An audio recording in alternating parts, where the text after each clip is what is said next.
Hey yo, what's up mga katropa? So nakikita nyo ba yung nakikita ko? Isang ukaya na naman ng sapatos. So ngayon, ating goal, ating challenge na 100 pisong sapatos, puntahan natin.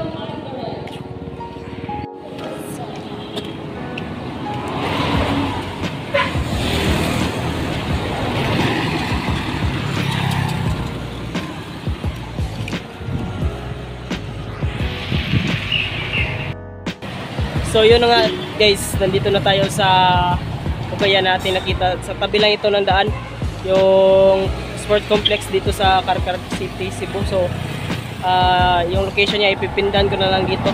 So madali ang vlog lang ito. So sa ating harapan ng store, dito ang mga pang basketball na mga shoes. Kita niyo naman mga Jordan shoes. Maganda dito. Anta talagang 1.8 daw ito.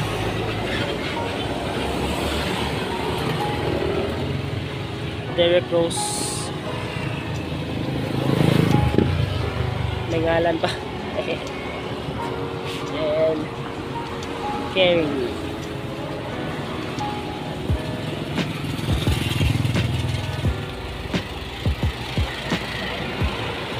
Jordan 4 ata to.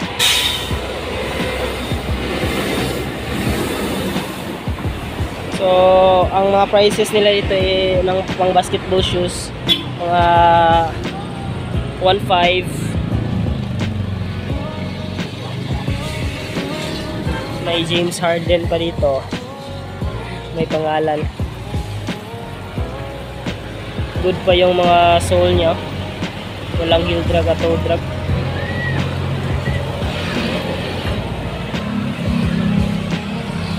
Dito mga malalaking sapatos nga lang dito,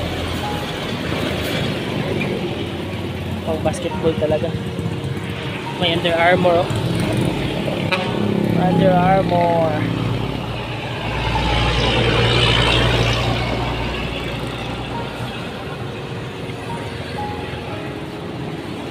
Then marami pa silang mga sapatos dito sa harapan ng Vans, high cut, saka low cut na mga Vans, mga suede na Vans. Oh. Suede. Vans Suede. Then may New Balance din dito. New Balance din. New Balance. Linis lang ang kulang ah.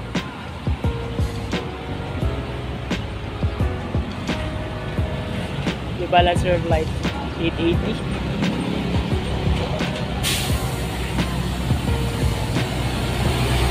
Then may pang babae din sila dito.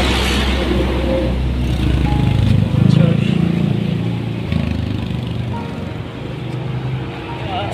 New Balance.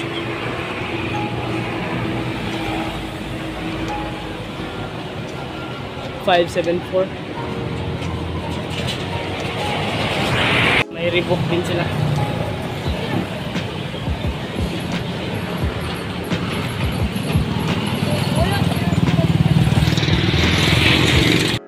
Yung mga naka-hanger nila ng mga sapatos is mostly is nakikita ko is 350, 150. Then ito mga legit na mga sapatos, mga okay shoes yan.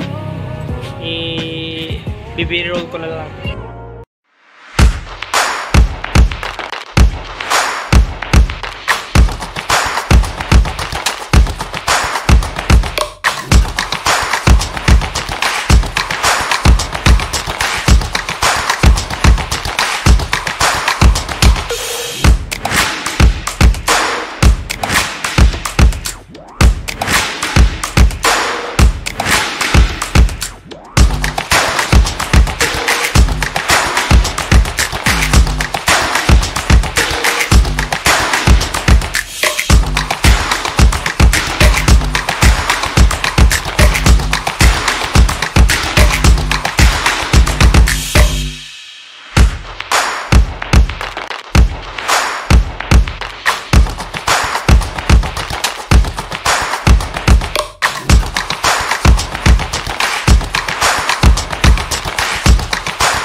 So na nga mga katropa, kung may nagustuhan kayo sa aking mga sapatos na ini-video, pintahan nyo lang dito, ipipindahan ko na lang yung location nila sa description below. So sa inyong makikita, yung location nila is tapat lang siya ng kanilang sports complex dito sa Perilos Car. So puntahan nyo na lang at saka pumili kayo. Marami silang magandang sapatos dito na mga solid. For today's video, wala muna tayong mabibili dahil wala silang tag 100 pesos. So we see you again, and don't forget to like, subscribe, and turn on notification bell para ma-update kayo sa mga susunod kong mga videos. And that's all for today's adventure.